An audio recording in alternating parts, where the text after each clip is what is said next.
Alright, today we're going to learn how to paint this painting in a style like Architectural Abstraction.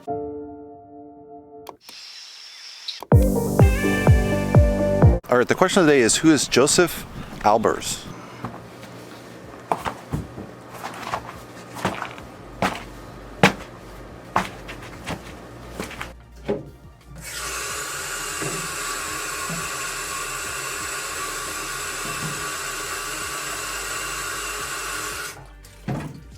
Alright, let's run through the colors.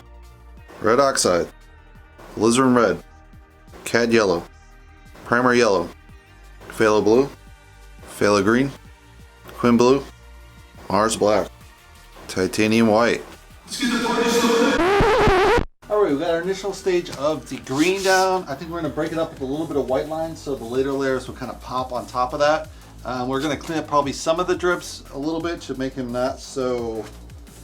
Well, we'll see. We might leave some of the drips in, but we don't want kind of that just drip down. We want it kind of splashy. So we have it up here, but here's fine, but this is kind of, have to clean that up. So we'll see how it goes.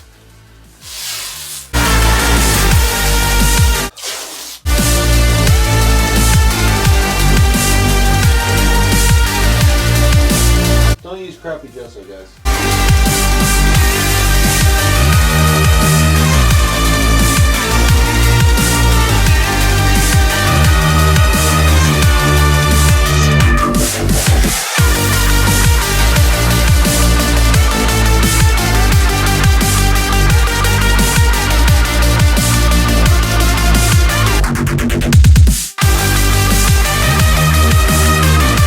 We just put on the white line here and a white box there, and we're going to add a next layer. I'm going to go a little bit darker with kind of more of a pure phthalo, maybe a little dark to make contrast with this yellow kind of green, and we'll see where we go from there.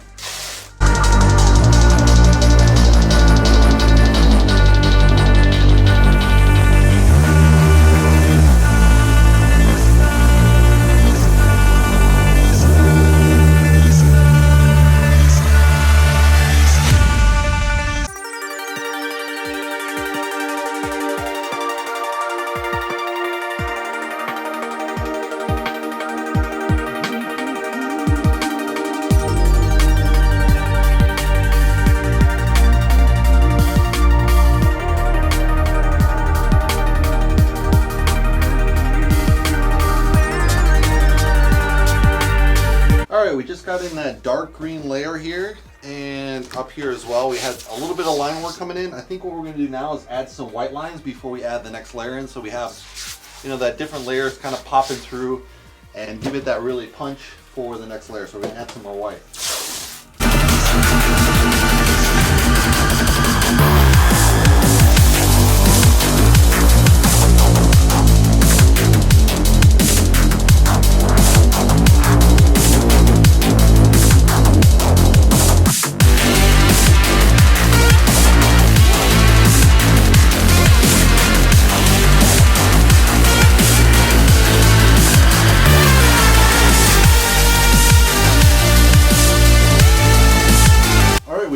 These white lines here, and we'll go accent here as well, in this white square. So now I think what we're going to do, that's pretty good. I think what we're going to do is add kind of a warm color to contrast both the greens.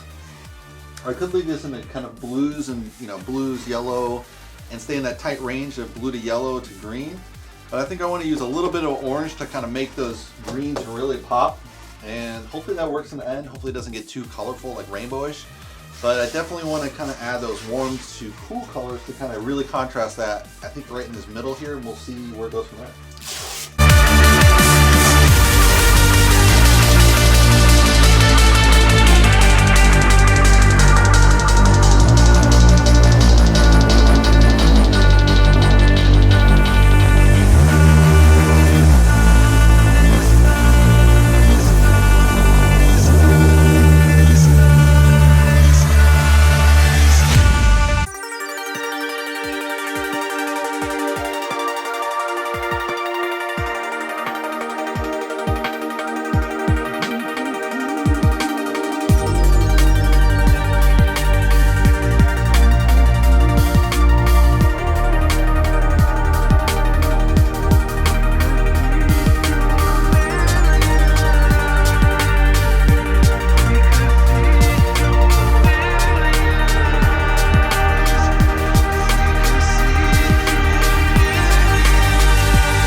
got in these kind of dark red layer here to kind of make the orange pop. I think what we're gonna do now is add a very light yellow to make this green pop, because there's yellow in this.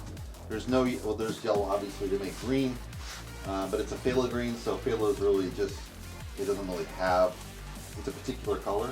So we'll put that yellow to make that pop. We'll see if it's done. We might need to add a little bit more, but I think, you know, for a simplistic standpoint, it looks pretty good right now. So let's add that yellow and see how it looks.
We just got in kind of those yellow highlights. I think I need something in the middle of this. I'm going to add a little bit darker version of this, a really dark red to kind of pull that through.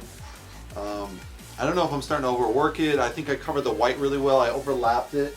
So there, you're not going to see any of that white, which is kind of annoying to see the white come through. Here you have white, but whatever.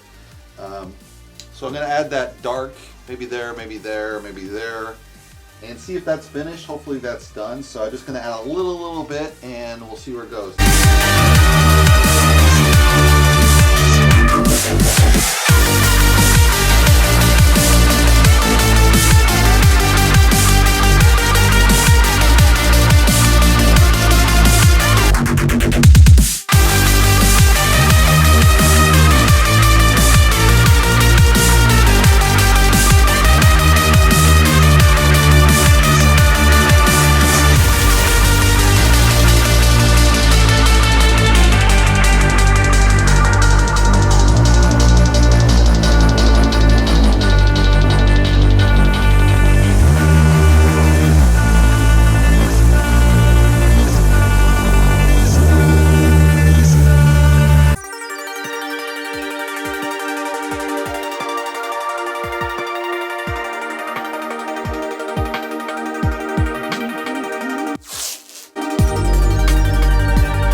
So Johannes Albers was a famous geometric abstractionist painter, and he really formed the basis of kind of playing off the early kind of cubism, especially he did kind of a series called the Homage to the Square, and yeah,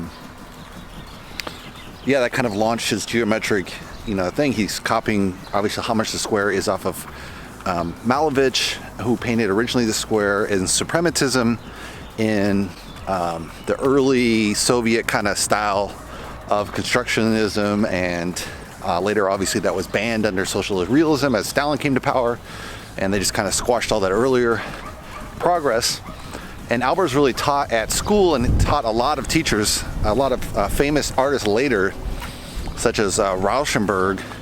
And so he was really an inspiration to the later artwork that followed in the 60s of pop art, kinetic art, and you know, a lot of people see it as highly impersonal because it's really just geometric line and shape.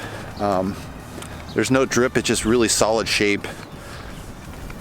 But a lot of painters will say that you can only, if you see the work, you know it's Joseph Albers, just by the style he painted in the proportions. So that's the question of the day. All right, we just finished the painting. Let's take a closer look. So we have this really nice dark purple. We added the green, obviously, and obviously the corners were marking also with that dark kind of reddish purple. We have some of the lines going through it, and down below we're gonna have that, oh my goodness, this is so hard to reach. There's gonna be this nice dark red corner, also dark red in that corner.